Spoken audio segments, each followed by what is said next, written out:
আমি একদমই বেশিক্ষণ সময় নিব না, তোমাদেরকে ছোট ছোট কিছু প্রশ্ন করব এবং সেগুলোর উত্তর আমিই দিয়ে দিব।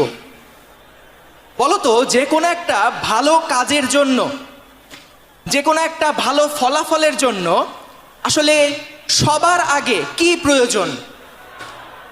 সবার আগে প্রয়োজন ভালো চিন্তা। ভালো চিন্তা হলো ভালো ফলাফলের একটা বীজ স্বরূপ।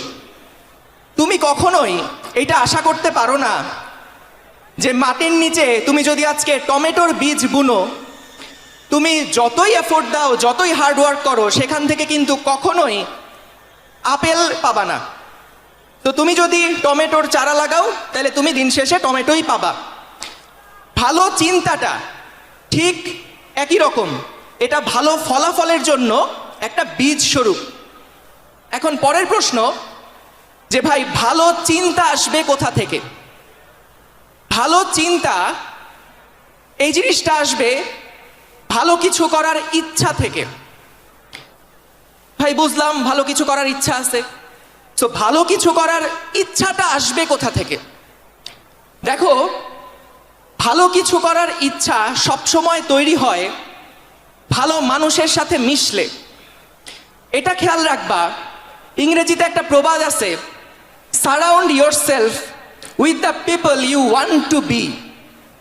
অর্থাৎ তুমি যাদের মতন হতে চাও, তুমি তাদের সাথে, তাদের সংস্পর্শে থাকো। এখন এখানে একটা গুরুত্বপূর্ণ পয়েন্ট যে ভাই, আমি আসলে যাদের মতন হতে চাই, আমি তাদেরকে পাবো কোথায়? সাপোজ আমি আজকে ইলন মাস্কের মতন হতে চাই, তো আমি ইলন মাস্ককে কোথায় পাবো? তার সাথে মিশতে পারবো কিভাবে? দেখো, ডিজিটাল যুগ, ডিজিটাল সমস্যা, তার ডিজিটাল সমাধানও কিন্তু আছে। ডিজিটাল সমাধান কি হতে পারে? তুমি আসলে যাকে ফলো করো, যার মতন হতে চাও, তুমি তার সংস্পর্শ সরাসরি না পেলেও তুমি ওই সংক্রান্ত বইপত্র পড়তে পারো, তুমি ওই সংক্রান্ত পিডিএফ, বিভিন্ন যে সমস্ত বইগুলো থাকে সেগুলো পড়তে পারো, তুমি দেখা যেতে পারে পডকাস্ট শুনতে পারো, তাদের ভিডিও দেখতে পারো।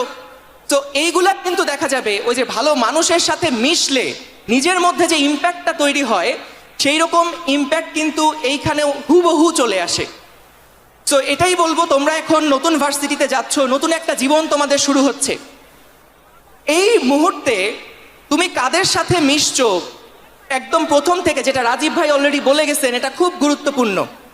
চেষ্টা করবা সেই সমস্ত ভালো মানুষগুলাকে বেছে নেওয়ার জন্য, যাতে করে তুমি তোমার লাইফেও আসলে সেই রকমভাবে ভালো কিছু করতে পারো।